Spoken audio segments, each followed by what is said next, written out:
Welcome to 6 TV. నా పేరు Shalini. Bulletin వివరాలకు వెళ్తే తెలంగాణ మంత్రి గంగుల కమలాకర్ నివాసంలో ఎన్ఫోర్స్మెంట్ డైరెక్టరేట్ ఆదాయ పన్ను శాఖ అధికారుల దాడులు ముగిశాయి. గ్రానైట్ సంస్థల యాజమాన్యాలు అక్రమ పద్ధతిలో లబ్ధి పొందారనే ఫిర్యాదుల మేరకు ఆయా సంస్థలపై దృష్టి పెట్టిన ఈడీ, ఐటీ అధికారులు హైదరాబాద్, కరీంనగర్లోని పలు సంస్థల కార్యాలయాలు, ఇళ్లలో తనిఖీలు నిర్వహించారు.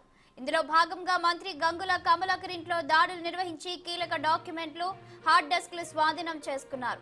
మంత్రి విదేశీ పర్యటన సందర్భంగా ఆయన ఇంట్లో లేని సమయంలో ఇంటి తాళాలు పగలగొట్టి దాదాపు 10 గంటల పాటు సోదాలు నిర్వహించారు.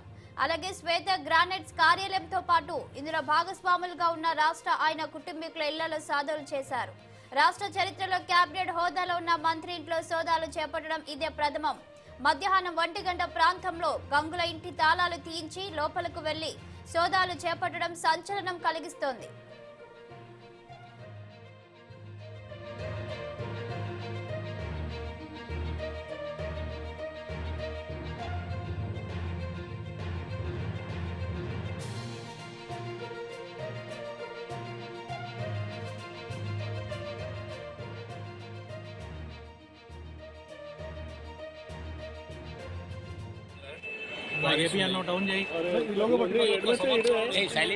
వ్యాపారం చేస్తున్నాం. చాలా మంది కూడా కాంపిటీ చేశారు.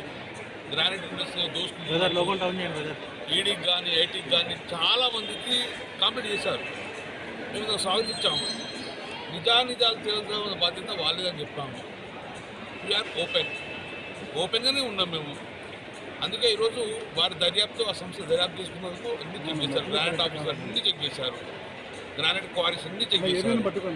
గ్రానైట్ సంబంధించిన యాజమాన్య మంత్రులు అన్నింటిలో సోదా చేశారు. నేను కూడా దుబాయ్లో ఉన్నప్పుడు ఫోన్ చేస్తే నేనే వీడియో కాల్ ఆన్ చేసి ఏమేమి ఓపెన్ చేయాలో అన్ని లాకర్లో నేనే ఓపెన్ చేయించాను. మా ఇంటి నేను తాళ లేకపోతే నేనే బ్రేక్ చేయమని చెప్పి నేను లైవ్లో ఉన్నాను. అక్కడ ఈడీ ఆఫీసర్ ఉన్నాడు అక్కడ లైవ్లో. మా ఇంటికాడ మా పిఏ ఉన్నాడు. దుబాయ్లో ఉన్నాను. ఇమ్మీడియట్గా వీడియో కాల్ ఆన్ చేసి లాకర్ ఏ ఓపెన్ చేయాలో నేను ఓపెన్ చేశాను. ఈడీ సోదాల నేపథ్యంలో మంత్రి రాత్రి హైదరాబాద్ కు చేరుకుని ఆ తర్వాత కరీంనగర్ కు బయలుదేరారు.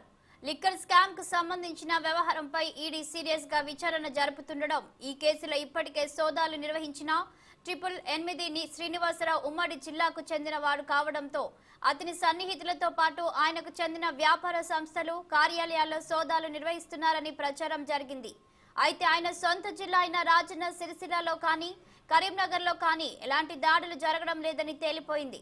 చివరకు ఉదయం 10 గంటల 30 నిమిషాల ప్రాంతంలో కరీంనగర్లోని పలువురు గ్రానైట్ వ్యాపారులు, వారి ఇండ్లతో పాటు మంత్రి గంగుల కమలాకర్ నివాసంలో సోదాలు నిర్వహించారు.